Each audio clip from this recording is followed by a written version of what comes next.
नमस्कार। आज हम हरियाणा में खाद, खासकर यूरिया और डीएपी, उसको लेके जो एक डर बन रहा है कालाबाजारी का, उस पे बात करेंगे। हमारे पास कुछ रिपोर्ट्स हैं हरियाणा खाद कालाबाजारी जांच से जुड़ी हुई, जिनसे पता चल रहा है कि सरकार अब उन किसानों पर नजर रख रही है जिन्होंने काफी ज्यादा मात्रा में खाद खरीदी है। तो चलिए समझते हैं कि ये मामला क्या है, क्यों हो रहा है और सरकार की जांच में क्या क्या शामिल है। हाँ बिल्कुल। देखिए, खरीफ का मौसम है और यूरिया डीएपी ये तो मतलब किसानों के लिए बहुत ही जरूरी खाद हैं इस टाइम पर। तो इनकी बिक्री में एकदम से तेजी आना वो थोड़ी चिंता की बात है।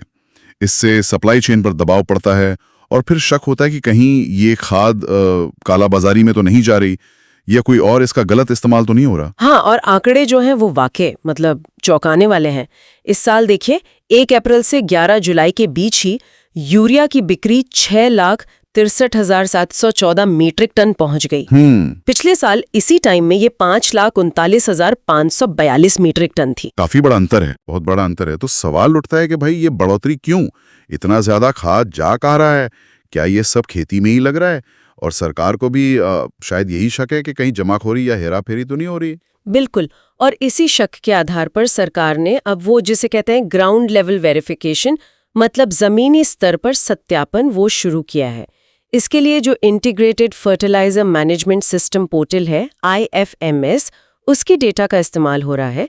ये पोर्टल पूरे देश में खाद की बिक्री, स्टॉक, सब पर नजर रखता है। अच्छा, तो मतलब हर बोरी जो बिक रही है वो दर्ज हो रही है? और इससे ज्यादा खरीदने वालों की पहचान आसान हो गई। हाँ बिल्कुल। इसी डेटा से सरकार उन किसानों को पहचान रही है जिन्होंने 20 या उससे ज्यादा बैग खरीदे हैं, और जांच को थोड़ा सिस्टमैटिक बनाने के लिए इनको 3 कैटेगरी में बांटा है। हाँ, मैंने पढ़ा 40-50 बैग, 30-40 और 20-30 बैग वाली श्रेणियां। सही, लेकिन जो मुख्य फोकस है वो सबसे ज्यादा खरीदने वालों पर है, यानी 40-50 बैग वाली कैटेगरी पर। उन पर पहले ध्यान दिया जा रहा है। और एक और बात, अब नियम ये है कि अगर कोई किसान इन कैटेगरीज में आता है और नई खरीद करता है तो 3 दिन के अंदर उसका वेरिफिकेशन होना जरूरी है। अच्छा, तो मतलब सिर्फ डेटा ही नहीं खंगाल रहे, जमीन पर भी सख्ती हो रही है। हाँ बिल्कुल, निगरानी के लिए वो स्पेशल टीमें, जिन्हें उड़न दस्ते या फ्लाइंग स्क्वाड कहते हैं, वो बनाई गई हैं। इनमें एग्रीकल्चर डिपार्टमेंट और पुलिस दोनों के लोग शामिल हैं, और ये टीमें सीधे रिटेल दुकानों पर जाकर जांच कर रही हैं। इतना ही नहीं, हरियाणा की जो सीमाएं हैं, बॉर्डर्स, वहां भी चौकियां बना दी गई हैं ताकि खाद को अवैध तरीके से राज्य से बाहर न ले जाया जा सके। और ये भी सुनने में आया है कि अगर कोई पकड़ा गया तो कार्रवाई भी काफी सख्त होगी।